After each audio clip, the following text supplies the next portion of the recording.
लेकिन अमीर बाप की बेटी सृष्टि पर उसकी मां जान छिड़कती। मेरी बेटी कितनी प्यारी है, भगवान सबको सृष्टि जैसी बेटी दे। सृष्टि धीरे धीरे बड़ी होती है। एक दिन सृष्टि की सहेली कहती है, तू दिखने में कितनी अजीब सी है, लेकिन मैं जानती हूँ हम सब में सबसे अच्छी शादी तो तेरी ही होगी। तेरे पापा अमीर जो है। और बता नहीं सकते यार, दहेज तो हर कोई देता है, ये क्या ज्यादा ले जाएगी अपने पति के लिए? अरे बड़े शहर में कोठी है इसके पापा की। अरे पापा की है ना, कौन सी इसकी है? इसकी होती तब तो कोई भी लड़का इससे शादी कर लेता। अरे पापा की मतलब पापा की है तो मेरी ही है ना? किसने कहा? अब तेरी तो तब होगी ना जब तेरा भाई ना हो। वैसे भी शादी के बाद सारी प्रॉपर्टी भाई के नाम होती है। सृष्टि समझ जाती है कि उसे किसी भी हालत में माँ बाप की सारी प्रॉपर्टी को अपने नाम करना है, लेकिन कैसे? एक दिन सृष्टि का भाई शीनू कहता है, बहन क्या कर रही है? तुझसे एक बात करनी है।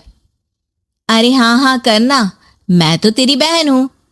बहन मेरी लाइफ में ना एक लड़की है, बहुत अच्छी है। मैं सोच रहा हूँ माँ और पापा से बात करूं शादी के लिए। सृष्टि को समझ में आ जाता है कि भाई की शादी होते ही भाभी उसे एक दिन भी घर में बर्दाश्त नहीं करेगी। क्या बात है भाई, बताना कौन है वो? यार वो बहुत अच्छी लड़की है, पढ़ी लिखी है, मेरे साथ जॉब भी करती है। बस एक प्रॉब्लम है। प्रॉब्लम? क्या प्रॉब्लम है भाई? यार वो शादीशुदा है, लेकिन उसके पति ने उसे सिर्फ इसलिए छोड़ दिया क्योंकि उसके माँ बाप दहेज नहीं दे पाए। सृष्टि ये सुनकर न जाने क्यों खुश हो जाती है। अरे भाई तो क्या हुआ, लड़की तुझे तो पसंद है ना? शीनू को लगता है कि बहन उसे समझ रही है। वो इस बात से अनजान होता है कि उसकी बहन की मंशा पूरा घर हड़पने की है। सृष्टि अपनी माँ से कहती है, मम्मी मुझे तो बहुत चिंता है। पता है शीनू क्या कर रहा है? अरे क्या कर रहा है? वो तो काम पर जाता है और वापस घर आता है। नहीं ना माँ, वो यही तो नहीं कर रहा, बाकी सब कर रहा है। आपको पता है उससे प्यार है, और वो भी एक शादीशुदा लड़की से। ये क्या हो गया?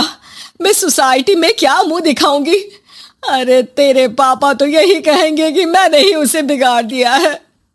माँ देखो, मेरी बात मानो, पापा पर भी विश्वास करने की जरूरत नहीं है।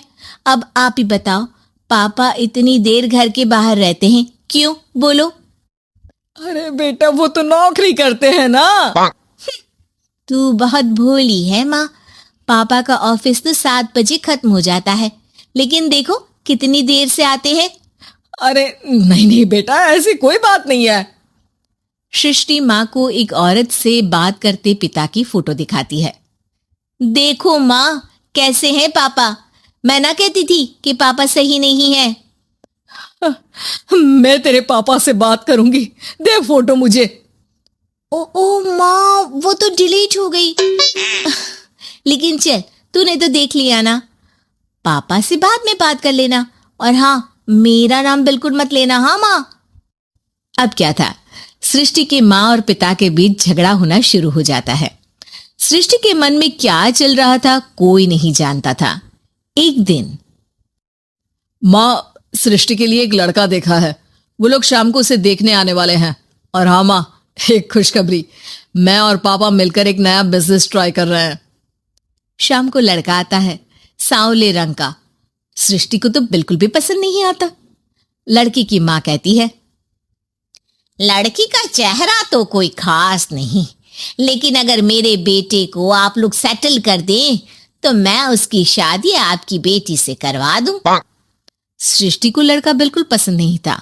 उसे भाई पर गुस्सा आ जाता है। लड़के वालों के जाने के बाद कहती है, माँ देखा शीनू मेरे लिए कैसा लड़का लेकर आया, न दिखाने लायक न सुनने लायक, सेटल भी नहीं, वो भी हम करे। अरे माँ मैं जानती हूँ ये मेरी शादी किसी भी घर में क्यों करवाना चाहता है। अरे कैसी बात कर रही है बहन? तूने तो देखा ना, लड़के को मैंने ही मना कर दिया तुझसे शादी के लिए। जिसने लड़का बताया था उसने उसकी बहुत तारीफ की थी। बात आई गई हो जाती है, लेकिन सृष्टि का मन शांत नहीं होता। क्या करूं, कुछ समझ में नहीं आ रहा। मेरी शादी हो गई तो ये लोग पूरी प्रॉपर्टी शीनू के नाम कर देंगे। मेरे हाथ तो कुछ लगेगा ही नहीं। तभी सृष्टि को आइडिया आता है। वो किसी वकील को फोन करती है। जी देखिए, अगर आपके मम्मी पापा का तलाक हो जाता है तो आपके पिता की आधी प्रॉपर्टी आपकी माँ के नाम हो जाएगी, फिर उसे वो किसी को भी दे सकती है। सृष्टि अब माँ को बेटे के खिलाफ भरती है। माँ, शीनू पर नजर रखा करो। वो जिस लड़की के प्यार में है ना, वो शादीशुदा है। यहां आएगी, सारा पैसा, रुपया, जमीन, जायदाद सब हड़प लेगी। पापा का भी हाल तुमसे छुपा नहीं है। ऐसा ना हो कि मैं और आप एक दिन सड़क पर भीख मांगे। हे भगवान, मैं तो जीते जी मर जाऊंगी अगर ऐसा हो गया तो। ऐसा हो गया नहीं माँ, ऐसा ही होगा। अभी समय है, आगे का सोच लो। मैं तो कहती हूँ पापा से आधी प्रॉपर्टी लेकर अलग हो जाओ। पापा की आधी प्रॉपर्टी भी हम लोगों को अगर मिल जाती है ना, तो अगले 7 जन्म सफल समझो। बेचारी माँ बेटी के कहने पर पति से तलाक लेकर अलग हो जाती है। सृष्टि अब पैसों से गाड़ी और अपने दूसरे महंगे शौक पूरे करने लगी। उसके दोस्त भी उसके पैसे इस्तेमाल करते। सृष्टि, कल तुम कहाँ थी? मैं सारा दिन घर पर अकेली थी। तो मैं क्या करूं? मैंने ठेका तो नहीं लिया है ना तुम्हें संभालने का। माँ को सृष्टि से ये उम्मीद नहीं थी। वो बैठकर रोने लगती है। वहीं उसका पति यानी कि सृष्टि के पिता आ जाते हैं। मैं जानता था कि तुम्हारा यही हाल होगा, तो आपने मुझे रोका क्यों नहीं? मैं रोकता तो तुम रुकती क्या? सृष्टि के कहने पर तुमने मुझ पर, अपने बेटे पर शक किया, लेकिन तुम ये भूल गई कि कैसे हम दोनों ने मिलकर जीवन में इतना सब खड़ा किया। माँ पति के गले लग जाती है। मुझे माफ कर दीजिए, मैंने आपकी कमाई का एक बड़ा हिस्सा गवा दिया। कोई बात नहीं, तुम साथ हो तो मैं ऐसी 7 प्रॉपर्टी खड़ी कर दूंगा। तभी वहां सृष्टि आ जाती है रोते हुए।